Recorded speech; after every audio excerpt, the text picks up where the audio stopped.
Amici dell'arte bianca, buongiorno! Oggi voglio proporvi le lingue di pizza. Queste lingue di pizza ve le ho postate adesso su Instagram, seguitemi anche lì, mi raccomando, come Arte Bianca con Rita.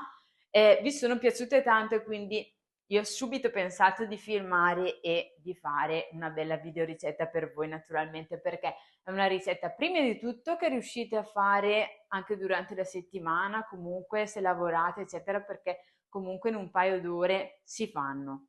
Quindi comunque eh, sì, è un lievitato, bisogna un attimo aspettare, però comunque non è una lunga lievitazione, diciamo.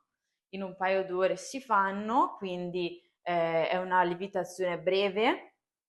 È un prodotto che per me deve essere fine e croccante, croccante specialmente sotto, poi certo c'è la parte morbida, ma è molto molto fine. Comunque le lingue sono proprio così, devono essere così. Ho utilizzato, diciamo, la tecnica di cuocere all'interno delle teglie, ok? Io utilizzo sempre per i miei lievitati le teglie in ferro blu, ok? Che sono queste, va fatta la bruciatura, però ve le consiglio perché tanto tra poco arriva l'estate, quindi la bruciatura anche la primavera, la bruciatura si può fare senza problemi, se resta un po' di odore in casa si lascia un pochino aperto senza problemi, però una volta fatta avete davvero delle teglie che vi rendono davvero tanto per quanto riguarda pizza, focaccia, per fare queste cose. Però naturalmente si può utilizzare anche una teglia normalissima, ecco, anche in alluminio, tranquillamente.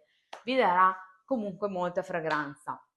È solo il mio consiglio. Allora, quindi è una ricetta molto veloce, facile, perché comunque stiamo parlando di un 60% di idratazione. Io vado a impastare in impastatrice, comunque per abitudine si può fare naturalmente in planetaria, si può fare anche un impasto a mano tranquillamente. Quindi in un paio d'ore si fanno queste lingue di pizza. Mi raccomando, però seguite il video passo passo perché io ho fatto tutti nei minimi dettagli proprio per far avere anche voi un bel risultato.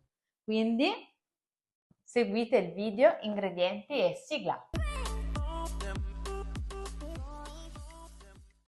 Ingredienti: 300 g di acqua, 500 g di farina 00 300 V, io ho utilizzato questa, 12 g di sale, 10 g di lievito fresco di birra, oppure ne utilizzate 5 di secco perché comunque è un piccolo quantitativo, 15 g di olio di oliva. Allora, a questo punto nell'impastatrice o nella planetaria andiamo a inserire praticamente gli ingredienti citati, quasi tutta l'acqua, andremo ad aggiungerla piano piano poi quando facciamo partire la macchina senza problemi, solo perché è un piccolo quantitativo allora facciamo così, ecco, non la aggiungiamo subito tutta, aggiungo quasi tutta e adesso piano piano vado a inserire l'ultimo goccetto, ecco. È proprio una questione di abitudine e anche della tipologia di macchina che avete adesso. Con questa che arriva a 6 kg posso anche impastare, come vedete, 500 grammi di farina. L'importante è un attimo gestire l'impasto tranquillamente, va a impastare e a incordare anche questo piccolo impasto, adesso vedrete. A questo punto, dopo pochi minuti, abbiamo già la nostra zucca quasi che si sta formando, quindi andiamo ad aggiungere tutto l'olio tranquillamente, che comunque non è tanto, abbiamo aggiunto il 3% di olio sul chilo di farina, quindi abbiamo 15 grammi di olio. 15 grammi di olio tranquillamente, anche tutti in una volta si assorbono tranquillamente. Ecco, sto utilizzando un pochino di velocità proprio perché non c'è nessun problema, anzi, prima parte l'impasto, a questo punto è meglio è, e poi non surriscalda più di tanto, diciamo, la macchina, quindi non ci sono assolutamente problemi, anche se è un 60% di idratazione, non andiamo a surriscaldarlo troppo tranquillamente. Adesso vado di velocità tranquillamente, adesso rallentiamo un po', ecco quando vediamo che si forma molta maglia, come adesso, vedete? Si è proprio formata la bella maglia e adesso andiamo proprio a fermare la macchina e a questo punto facciamo fare un piccolo riposo di 20 minuti e poi andiamo a tagliare. Adesso fermiamo la macchina, naturalmente io lo metto subito sulla spianatoia così formo semplicemente una palla, unisco bene l'impasto diciamo, e vado a metterlo in una terrina, ecco, con il tappo. Naturalmente i primi 20 minuti potete metterla se avete una cella mettete a 28 gradi tranquillamente, così vi portate un attimo avanti con la lievitazione, oppure fate tranquillamente 20 minuti anche a temperatura ambiente, 20 minuti, mezz'oretta al massimo, è solo per far rilassare comunque l'impasto. Quindi io metto la cella a 28 tranquillamente, così mi porto anche avanti con la lievitazione e poi cominciamo a stagliare. Stagliamo i panetti tranquillamente. Adesso vi faccio vedere anche la formatura, proprio che devono avere una formatura un po' particolare, però adesso cominciamo prima di tutto stagliando in pezzi uguali, mi raccomando, pesateli. Allora devono essere sui 135 grammi l'uno, 130-135 grammi l'uno. Comunque sono leggere perché saranno molto fini e molto sottili le nostre lingue di pizza, quindi vi consiglio di, di dare un'occhiata proprio. Ne facciamo praticamente 6 con questo impasto da 500 grammi di farina. Ne facciamo 6 e tranquillamente ne inforneremo 3 per ogni teglia. Adesso fate la formatura in questa maniera, ecco, chiudete il panetto e allungatelo così, così abbiamo già un panetto bello allungato, senza fare molti sforzi, poi vedrete che in un attimo si stenderanno. Le chiudiamo da una parte, le chiudiamo dall'altra, tenendo naturalmente la pellicina che si è formata al di fuori e poi li lasciamo in questa maniera, chiusi. Con questa forma li andiamo a mettere tutti quanti nella cassetta di lievitazione, comunque coperti su una teglia. Li lasciamo qua per un paio d'ore oppure 2 ore e mezza per una temperatura fresca di 21 gradi in inverno. Allora, potete cuocere nel forno casalingo o nel forno semiprofessionale. Naturalmente nel semiprofessionale potete impostare temperatura sopra 240, un po' più dolce, sotto la pietra a 290 gradi, ok? Mentre invece nel forno casalingo io vi consiglio, allora se avete solo la griglia senza pietre, mettete un'altezza medio-bassa, diciamo, così andiamo un po' più a spingere sotto. Naturalmente appoggiate la vostra teglia sulla griglia, mentre se avete la pietra dovete farla scaldare molto bene prima di appoggiare naturalmente la teglia. Ecco, si può cuocere anche, diciamo, sulla parte più bassa, va fatta scaldare molto bene la pietra, naturalmente se avete magari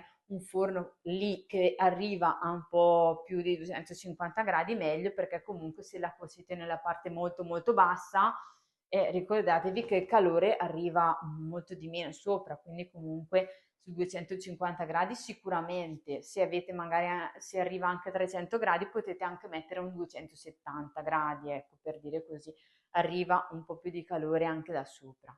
Dunque, questi sono i panetti dopo 2 ore circa di lievitazione. Magari temperatura di 21 gradi, ve l'ho detto, ci metterete quella mezz'oretta in più, ma non più di tanto, anche perché comunque un po' saranno lievitati e andranno bene dopo 2 ore e mezza al massimo. Allora, primo metodo per stendere le nostre lingue è appiattire leggermente con le dita, coi polpastrelli e stendere poi col mattarello naturalmente. Questo sempre perché comunque vogliamo delle lingue molto sottili. Mettiamo abbondante olio, spennelliamo naturalmente perché questo ci offrirà la croccantezza, il crunch che noi vogliamo. Quindi mettiamo le lingue una in parte all'altra. Secondo metodo è questo, tirare la pasta e farla andare su e giù, è un metodo molto veloce e appiattire poi comunque col mattarello in questa maniera.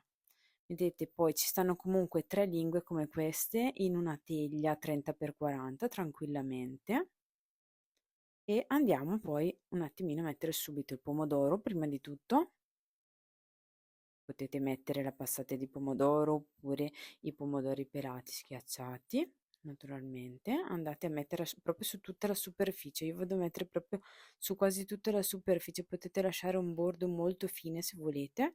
Andiamo ad esempio ad oliare qui, andiamo a mettere un po' di olio adesso e se volete anche poi alla fine e farcite a piacimento poi con gli ingredienti che magari non dovete mettere subito come i pomodorini, il basilico, questi li metto in cottura io ad esempio, le acciughe e naturalmente poi la mozzarella o il formaggio deve essere messo gli ultimi minuti diciamo, ecco, la mozzarella proprio gli ultimi secondi e se si tratta di formaggio comunque ultimi minuti. Adesso io i pomodorini ad esempio li ho messi con sale e olio, quindi hanno perso comunque dell'acqua. Vado a infornare, come vi ho detto, io inforno in forno semiprofessionale sulla pietra refrattaria a 290, la resistenza inferiore e quella superiore lascio a 240. Allora, dopo una decina di minuti, 10 minuti di cottura, andiamo a vedere le nostre pizze che sono proprio pronte. Ho messo la mozzarella negli ultimi secondi sull'altra pizza, quella con pomodorini, mozzarella e guardate il fondo della pizza. Questo è proprio un buon risultato perché comunque si vede che è bella croccante e bella fine, comunque come la volevo, lievitata naturalmente, ma molto fine, molto molto leggere. E queste sicuramente saranno belle croccanti, leggere, come proprio le volevo io. Guardate, guardate, questo è il fondo che si deve ottenere. Adesso queste sono quelle della seconda teglia, quindi in tutto vi ho detto 6 lingue da 135 grammi l'una. Adesso vado a finire di farcire queste naturalmente e vi mostro ancora una volta come deve essere il fondo, per cui comunque magari controllate anche metà cottura che si stiano cuocendo bene. Vado a finire di farcire e oliare, vado a tagliare le nostre bellissime lingue, veramente ottime. Guardate, questo è il nostro bel risultato. Provateci anche voi perché veramente ci vuole poco tempo. Basta seguire queste semplici istruzioni, salvatevi il video e provateci. Allora adesso naturalmente se avete dei dubbi scrivete qui sotto nei commenti, non mi resta che invitarvi a iscrivervi al canale se ancora non l'avete fatto, mi raccomando perché è una cosa importante, vi arriva una piccola notifica all'interno dell'applicazione YouTube semplicemente dicendovi che io ho pubblicato un video tranquillamente, una cosa gratuita che sta all'interno dell'applicazione, quindi iscrivetevi con la campanellina mi raccomando e vi auguro una buona giornata, alla prossima!